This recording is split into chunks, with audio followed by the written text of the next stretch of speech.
ഇപ്പോൾ ട്രെൻഡിങ് ആയിട്ടുള്ള തിക്ക് ഗ്രേവിയോട് കൂടിയ സ്രാവ് കറി. അതിനായി ഇഞ്ചി വെളുത്തുള്ളി ചതച്ചത്, പച്ചമുളക് അരിഞ്ഞത്, കൊല്ലമുളക്, പിന്നെ സവാള ചെറുതായി അരിഞ്ഞത്, അത് കഴിഞ്ഞ് മുളക് പുരട്ടിയ സ്രാവ് റെഡിയാക്കി വെക്കണം.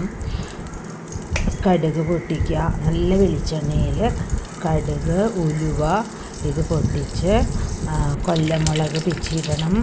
കൂടെ കരിവേപ്പില, പിന്നെ നേരത്തെ ചെറിയ ഉള്ളിയും കുറച്ചിടുന്നത് നല്ലതാണ്.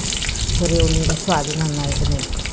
പിന്നെ നേരത്തെ റെഡിയാക്കി വെച്ചിരിക്കുന്ന എല്ലാ ഇൻഗ്രീഡിയൻസും, അതായത് ഇഞ്ചി, പച്ചമുളക്, വെളുത്തുള്ളി, കരിവേപ്പില, കൊല്ലമുളക് എല്ലാം ചേർത്ത് അതിൻ്റെ പച്ചമണം മാറുന്ന വരെ നന്നായിട്ട് വഴറ്റണം. ആ വഴറ്റുമ്പോൾ തന്നെ അത് നല്ലൊരു സ്മെല്ലവിടെ ഉണ്ടാവും.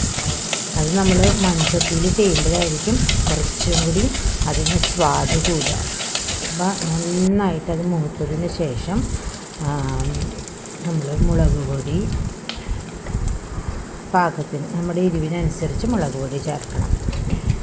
പിന്നെ മഞ്ഞൾപ്പൊടി, മല്ലിപ്പൊടി, ആവശ്യത്തിന് ഉപ്പ് ചേർത്ത് ഒന്നും കൂടി അത് നന്നായി വഴറ്റണം. അപ്പോൾ അതിൻ്റെ ആ ഒരു പച്ചമണം മാറി കിട്ടാനായിട്ടാണ്. നന്നായി ചൂടായതിന് ശേഷം വാളംപുളി നന്നായി പിഴിഞ്ഞ് റെഡിയാക്കി വെക്കണം. അതിൻ്റെ വെള്ളം ഒരു ഗ്ലാസ് വെള്ളത്തോളം വേണ്ടി വരും.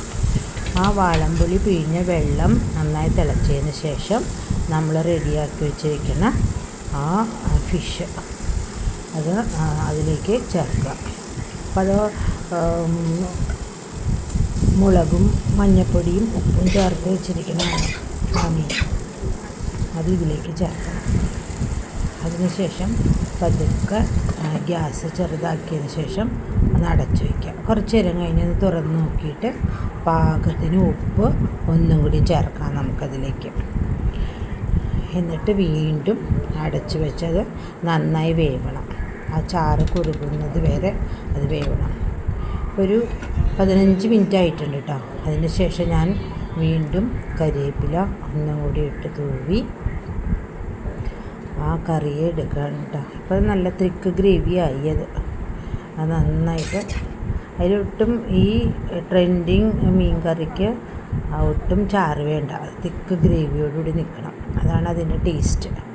അത് നമുക്ക് ചോറിൻ്റെ കൂടെ നമ്മുടെ ചപ്പാത്തിയുടെ കൂടെയൊക്കെ നമുക്കത് കഴിക്കാം. എന്തായാലും ഇത് സ്രാവാണ് ഞാൻ ഇന്ന് വെച്ചത്. നമുക്ക് ചാളയോ അയിലോ ഏത് കറിയുടെ കൂടെയും ഇത്തരം തിക്ക് ഗ്രേവിയോട് കൂടിയ ഫിഷ് കറി റെഡിയാക്കാവുന്നതാണ്. ഞാൻ പാൽക്കപ്പ, ദോശ ഇതിൻ്റെ കൂടെയൊക്കെയാണ് ഇന്ന് കറി.